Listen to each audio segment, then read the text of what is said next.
And I'll do this with a larger piece just because it's a little easier to see. And I'll also be working on a rubber block. It's nice to have something that'll help lift the piece up off of the work surface, as well as hopefully provides a background that makes it a little easier to see.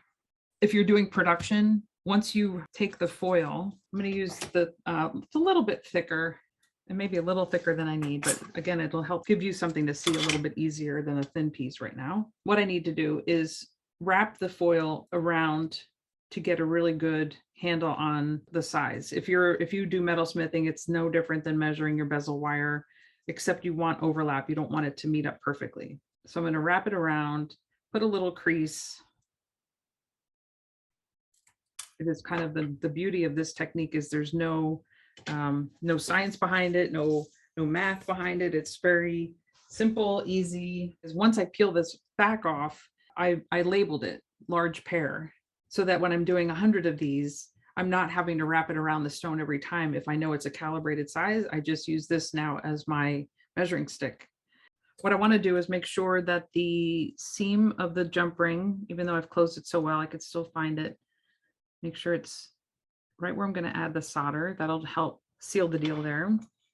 I will hold this with some tweezers because it will get hot. I'll find my center. Actually happen to have like a little extra solder right at that spot. Make sure it's lined up. I'll apply a little bit of flux right to that jump ring, right to the spot where I'm going to be adding. My iron's hot. I definitely have solder on it from before. I will line it up.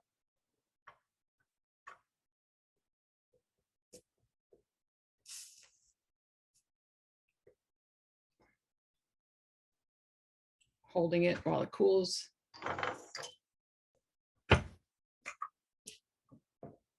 And there you go.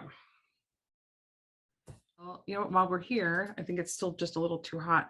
I don't quench it, so I would let it cool. It's glass, so I don't want to just throw it right into some flux. But from there, I would, once it's cooled down, I would take the flux, and I usually do this in the kitchen, or at least at a sink with running water, and I will brush the whole surface, and I get nice and close to the tape line to help make sure I clean away any of the residual flux that might be kind of tucked in and hiding, and brush it, and then I rinse it with soap and water, and then you're done.